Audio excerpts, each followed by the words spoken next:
episode of It's Been Real. Woo-hoo! I am Sarah. And I am Barry. So the first episode, I think, did really well. We're going to fix some of the audio problems, so I set up the mic in a different place, so hopefully, it will pick you up a little bit more this time around. Sure. And happy Halloween, everybody. Happy Halloween! Are you dressing up for Halloween this year? I mean, sure. I got my costume on already. Oh, what is that? I'm a slutty shut-in. All right, so let's talk about some stuff that we found out this week in movie/TV news. Sure, go ahead. They're not going to give me another season of Mindhunter, and I am kind of upset about this.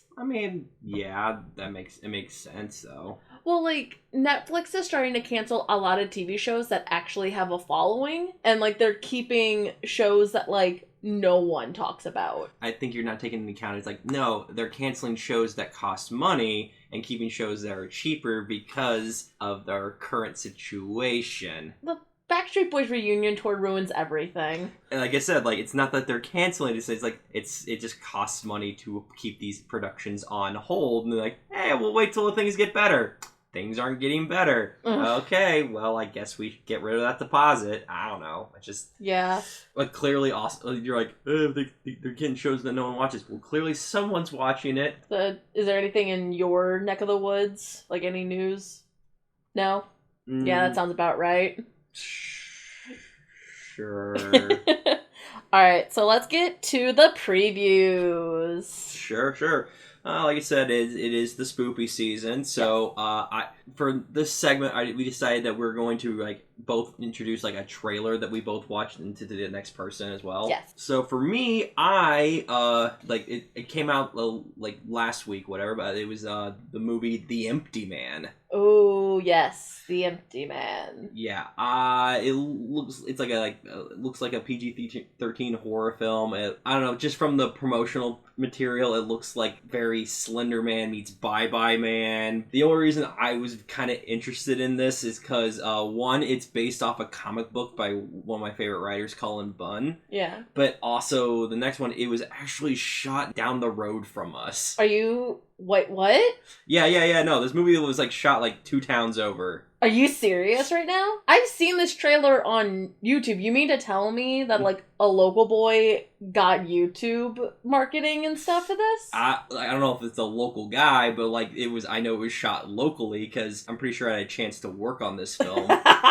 Well, a part of me is kind of upset that you didn't get to work on a movie, but another part of me is I've seen the trailer. Mm-hmm. Yeah. I am having, flashbacks to the Bye Bye Man when I was watching that trailer, and I went, oh no, this is going to be either really, really cringy, or it's going to be, really creepy because it has all these children in it. Right. So, again, I'm curious about it just for the fact that, again, it was shot locally, but, I have not the highest expectations for it. Yeah. Well, buckle up, buckaroo, because I got a trailer for you. Oh, yeah? It's called Come Play. Okay.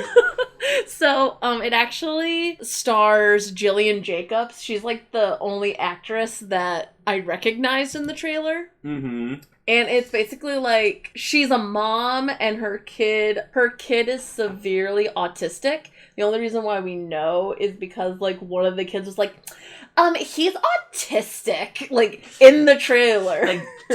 Dude, he's autistic. Yeah. It was one of the scenes where I'm glad we had to spell that out in the trailer. Thank you, exposition girl. Yeah. And it has a creepy monster. I think that the design of it looks creepy. The execution, on the other hand. Oh, they showed it in the trailer and I went, no, keep that for the movie. Stop showing us this really horrifying thing in the trailer. Yeah, and by horrifying, really bad CGI. Oh, it's gonna be bad. Probably. But it looks interesting, at least. If you haven't heard of these previews yet, go look on YouTube for them. They have a couple trailers already out for both of the movies. So. Say what you want about them. Every year, it's in Halloween, these kind of horror movies come out. I'm just happy that these are actually going to theaters, so it's like... Oh, are they really? Yeah. These things are technically major releases. Yeah, no, I'm saying like the fact that we're still getting new movies. I mean, they're not like the blockbusters we want, but the fact that movies are still coming out, so it gives me somewhat hope, I guess. Yeah, okay. Like, very reminiscent of Blumhouse just putting whatever they want in Halloween. Mm-hmm. Oh no! This one's gonna suck. Probably. Alright, so let's get to the main attraction. Our real review. Our real review. We watched Love and Monsters. Mm-hmm. And I loved it so much. Yes, you did. I really loved it. So, a little bit of backstory on it. So, not really. Okay, so a little bit of a synopsis, and then, like, what everyone outside of us thought of it. Mm-hmm. So, the synopsis of it is, like, 7 years after the monster apocalypse, Joel Dawson, who's played by Dylan O'Brien, along with the rest of humanity, has been, living underground, because, like, there's these giant creatures that took control above the land. And after reconnecting over the radio with his high school sweetheart, Amy, who is played by Jessica Henwick, he finds out that she's, like, 80 miles away in, like, this, like, colony on the coast. And so he basically goes to find her and, like, reunites with her. And it's basically, like, the journey of him taking, like, this harrowing journey 80 miles to the coast above land. Yeah, it's a weird one of those like teen like rom-com movies, but with monsters. But with monsters. And the monster designs are so cool. Yeah, I thoroughly enjoyed like the creature effects in this. Again, granted, they have to use CGI for, again, it's a modern movie. Some of them, yeah. CGI, but the fact that they actually used practical effects for some of them was actually pretty, like, it was just nice to see, like in today's films, like they actually put the effort to have something physically there for the actors to interact with. Yeah. We are not doing spoilers for this podcast. For this episode, we may release a spoiler podcast down the line, like maybe a month from now or something like that. Just give people a chance to see it, because I really liked this and I want other people to experience it spoiler free.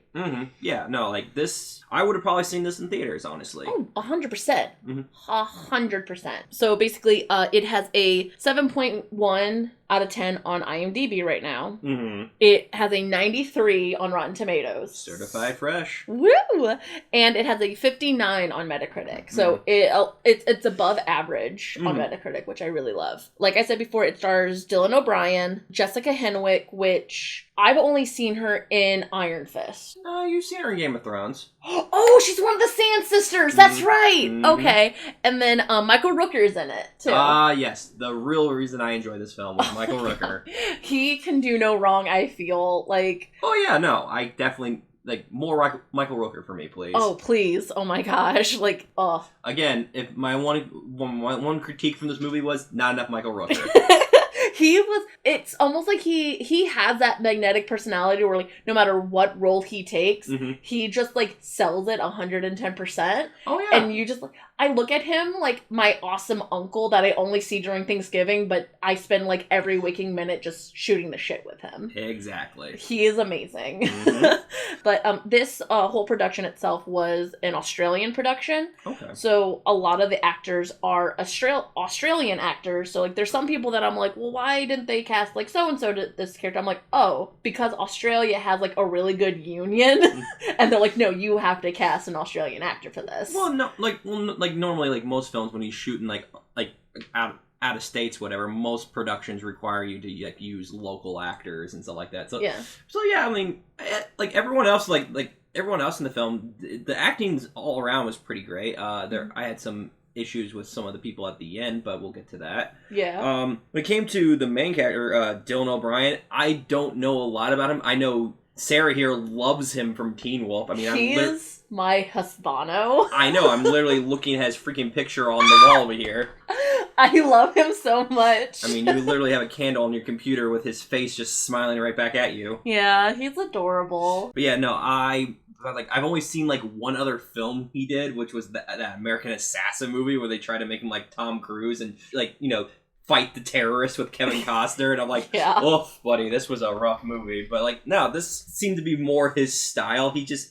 This film had a very quirky sense of humor to it. Oh, 100%. Like, that was one of the points I was going to make, is like, it comes off at times as like a thriller almost, where like you're kind of edge at your seat, kind of like, oh god, don't make a noise, or like this thing's going to find you kind of thing. But like down and out, like when everything is said and done, it is a comedy. And they had the best visual gags in this movie. Oh yeah, like the tone of this, like it's a fine line. Like it's never truly horror or whatever, but it's like it is a creature feature, and there are very suspenseful moments, and it's like, and like you're like, oh right, we could die here. Like these monsters, these are legit like threats, whatever. But then quirky shenanigans. Yeah. Okay, but like I really liked it. Going back to what you said before with the effects, like. They had, like, practical effects in it, like, for, like, close-up stuff. But, like, far-away stuff, you use CGI, and that's how you're supposed to use CGI. Jurassic Park has shown us that. Like, they had it where, like, even during, like, the fight scenes, like, the actors will interact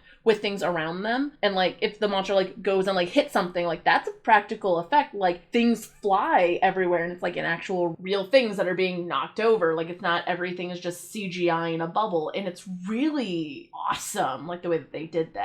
Oh, yeah, no, I agree. It's like I said, like, when it comes to monster hunting movies, honestly, I would prefer, you should see this over the actual Monster Hunter movie, I think. Yeah. Like, because, like, again, this is like, what if Monster Hunter was Fallout? Is pretty much this concept of this movie. Yeah, and near the beginning, like, we talked about in New Mutants last episode, how, like, the way that they gave exposition, like, in like, the intro to it was very, like, student film feeling. Yep. But, like, the intro to this movie, for me, was still kind of hit and miss with, like, the narration and stuff, but they gave exposition in a more interesting way, so that, like, they're like, well, we have to tell you about this information, and we're going to refer to it later, so that's why you have to know it in the beginning of the film, but we're going to deliver it to you in a way that isn't like, we're just going to lore dump all this on you and never reference this again, kind of thing. Well, yes, it's exposition, darling. It has to go somewhere. But yeah, there's maybe a couple things wrong with it. The main thing is the third act.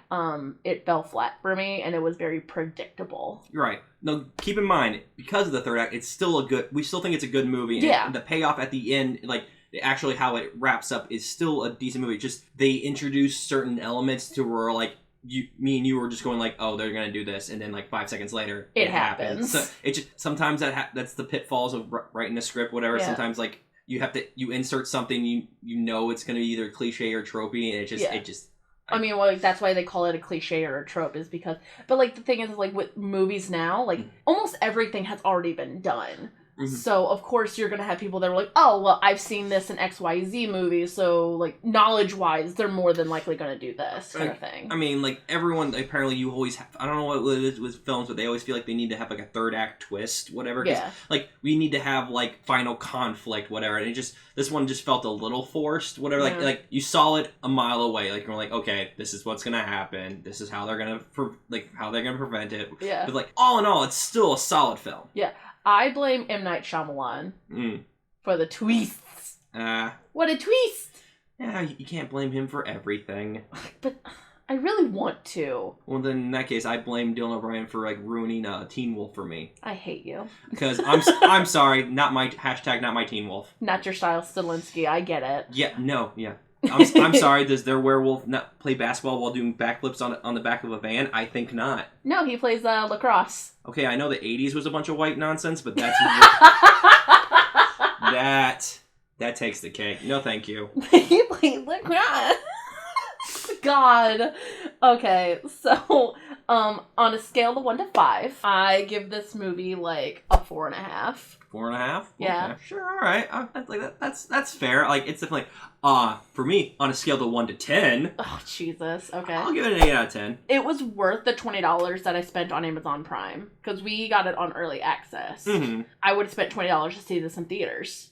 Yeah, no, like, for real, like, this is it's not the most, if you want this for, like, watch for Halloween season, whatever, it's not the most spoopy movie, but, like, if you like those old like B movie like creature features, this is like right up your alley. It's like a nice little like love letter to that. Yeah, and I cannot wait to put this on my movie shelf. I'm going to buy this. Oh yeah. I want to listen to the commentary. I want to get behind the scenes on the special effects. I want to know every minuscule detail of this movie. Yeah, so we highly recommend it. You should watch it. It's it's good. It's good. There's nothing more to be said.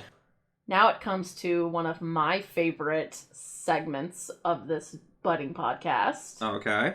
What's in the box? What's in the box? So you actually gave me a double feature this week. So would you like to tell the audience what it's about? Yeah, to start off, like I said, we wanted to have some more spoopy movies, I guess you would say. Yeah. So the first one I threw your way was an old Ghost House Underground film from 2008 called Dark Floors. Yes, Dark Floors. Okay, so this movie is about like a group of people in a hospital, and as they're progressing through the hospital, it gets more decrepit, more like a horror film kind of thing, and they are stalked by a bunch of monsters, and the monsters are the band Lordi. I love Lordi. For those who aren't affiliated, like Lordi is a Finnish like death metal band. Like imagine Kiss and Gwar had a bastard baby. Sure, yeah. They're just one of those like bands that like have like their whole aesthetic is they dress up like old movie monsters, and like they never get out of costume. And the weirdest fact about them, which I love, is the fact in 2006 they won Eurovision. Yeah. Like that is the most surreal thing about it, and that's I feel like that's the only reason I feel like this movie was made, just based on their popularity at the time. They decided to make them give them a horror movie. Yes. Fun fact about this, it was shot in Finland, and it is to this day still the highest budgeted film that was shot in Finland. A whopping $4 million. Oh God, only $4 million? Like rough around $4 million. Which is sad, because I looked at some of the like how much the movie made once it was released. So it had the budget of $4.3 million. And it made $600,000 in the U.S. market.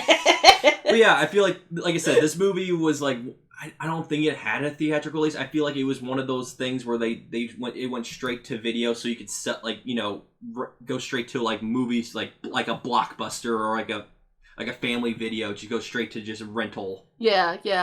But like I said, it was written by Mr. Lordi himself, and directed by actually Lordi like collaborator Pete Ridsky. Like this, I looked up the director.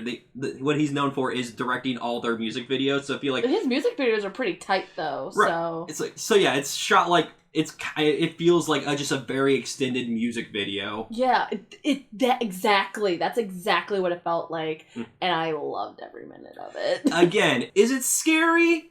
Moments are. The elevator scene is very, like, I was clenching the whole time. I was like, get out of the elevator. It definitely feels like an homage to like the old like 90s like that kind of slasher film, but if the the monster or the creature that's attacking you is a Finnish metal band.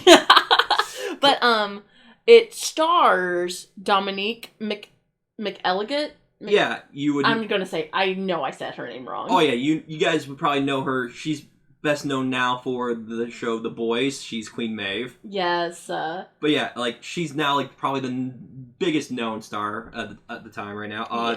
Another big name on this thing was William Hope. Yes.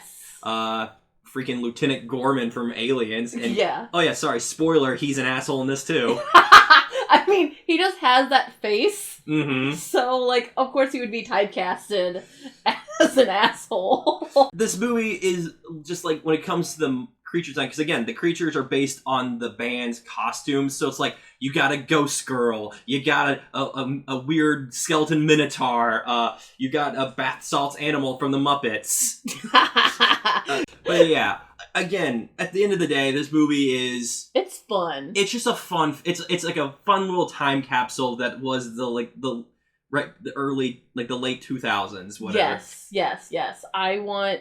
I like this. We're gonna keep it on the shelf. But yeah, no, like I said, it's a standard horror movie in the vein of like when like if a Kiss did like a Christmas special or whatever. It's just like that's exactly what it is. It has that feel like hey, it's just like we made a movie and the gimmick is the band's the monster. I don't know. It's fun, it's goofy, and I recommend it. Just check it out if you can find it somewhere. All right, and then the second movie is like probably one of my favorites that you've shown me thus far. Yeah, the next, like the movie I teased last week was I teased like a zombie movie, whatever, and so I was thinking to subvert expectations, we watched 2015's Maggie, starring Arnold Schwarzenegger and Abigail Breslin. When I heard about this movie, I heard Arnold Schwarzenegger and zombies, and I'm like, sign me up. I'm on this. Let's get to the chopper and just headshots and just like yes. But it's nothing like that. No, it is. Again, I say this as a compliment. This movie's a fucking bummer. Oh yeah, so basically what it is it's supposed to take place like in Missouri or like really close to Missouri. Yeah. In the very beginning of the movie, Abigail Breslin sends like a voicemail to her dad. She's like, "Hey, I went to the city," and he goes and finds her and realizes she got infected with the zombie virus, which is very slow acting. Like, it's not like 28 days later where it happens almost instantaneously and then you turn into a zombie. Like, no, it is a slow process. Like, you are slowly dying and rotting. I kind of drew this parallel, and you kind of did too. The parallel of this movie, I think, would be like someone who was like suffering with a terminal illness or someone who was suffering from dementia. And it got me in a place I did not think it was going to get me emotionally. I remember crying quite a little bit in this. Oh yeah, no, this film, like, I go in thinking this is Arnold, and I'm like, this is probably the most genuine performance I've seen him do. Like, the most subtle performance I've seen him do. I don't think he screamed at all in this. Cause normally when you think of Arnold, you're like, let me down. Yeah, you hear him like screaming and like get to the chopper and stuff like that. This one, like, he's very like soft spoken. Yeah, no, like I said, this film is like the concept is like you think you're going in to see like it's like a zombie horror movie, but like no, it's literally about a father like having to accept that his daughter's passing away. Like you're like, oh boy, that's just. Cue the waterworks, man. Yeah, I think this was the first time I've actually seen you cry outside of, like, Moana or something. You can't prove it. You can't prove that. Yeah. There's no footage, you can't prove it. But like I said, this movie, like, a little fun fact, like, this is actually the smallest budgeted film Arnold has done since the original Terminator. Really? Yeah, and the fact that he himself took no paycheck from this. He got paid $0 to do this. He only joined this production because he fell in love with the script so much, and he just wanted to be part of it. Well, I don't blame him. The script was beautiful. It was beautifully written. Yes, this was on like a few, like this was like back in the day. This was on the blacklist back in Hollywood. It was like that one of those films that's like everyone wanted to do, but just never got made. And yeah, well, it had a budget of $1.4 million, so it cost less money to make this movie than Dark Floors, and it made back about $1.6 million. So it made the money back to pay the bills.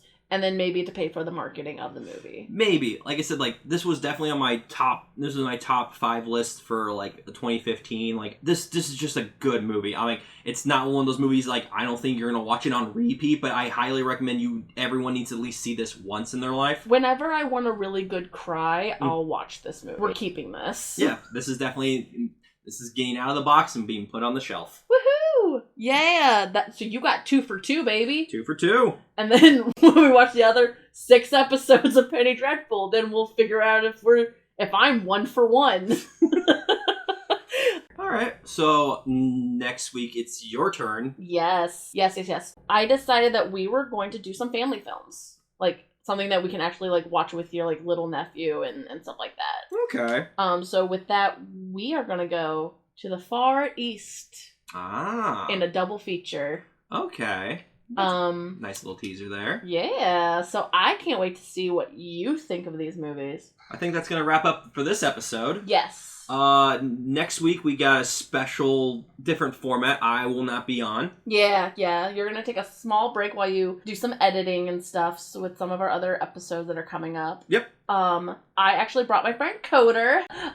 My friend Coder and me have a very interesting segment that we're going to sprinkle in between episodes of this podcast. Mm-hmm. It's called The Codex. So that concludes this week's episode. Yes. Again, Sarah, where can they find us? You can find us on Twitter. Mm-hmm. You can find me at Scriptworthy. Yep, and you can find me at FilmBuff89. Yep. You are probably going to be able to talk to Barry a whole lot more because I do not use Twitter that much. Like I said, feel free to tweet me some stuff like what movies do you think, what did you think of the movies we talked about? What do you want us to talk about next? And again, feel free to leave a comment below. And I guess, it's that time again. We got to...